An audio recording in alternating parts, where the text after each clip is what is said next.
لاڑکانہ شہر کے رئیس و امراء کا کینال سے ہیوی مشینری سے غیر قانونی طور پر مٹی اٹھانے کا سلسلہ 24 گھنٹے جاری۔ اہل علاقہ سخت عذاب میں مبتلا، ٹریکٹروں کی وجہ سے شہر میں ٹریفک جام روز کا معمول بن گیا۔ اوور لوڈڈ ٹرکس کی وجہ سے روڈ رستے تباہ حالی کا شکار۔ ٹھیکیدار اتنے با اثر ہیں کہ union of social media and web channel Sindh کی بار بار نشاندہی کروانے کے باوجود انتظامیہ خاموش تماشائی بنی ہوئی ہے۔ مزید تفصیلات بتا رہے ہیں نمائندہ D N N Aman Ullah Khoso. جی امان اللہ کھوسو، بتائیے گا کیا تفصیلات ہیں؟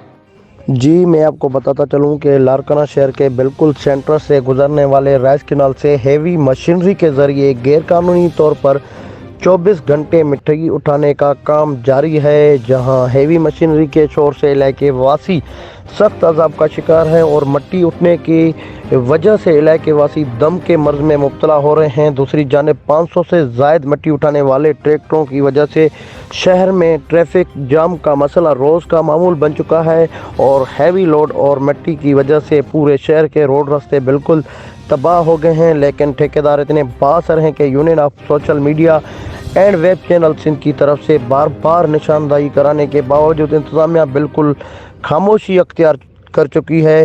ذرائع کے مطابق مٹی اٹھانے کا ٹھیکہ 1,35,00,000 روپے میں ایریگیشن کے انجینئر نے غیر قانونی طور پر دے دیا ہے۔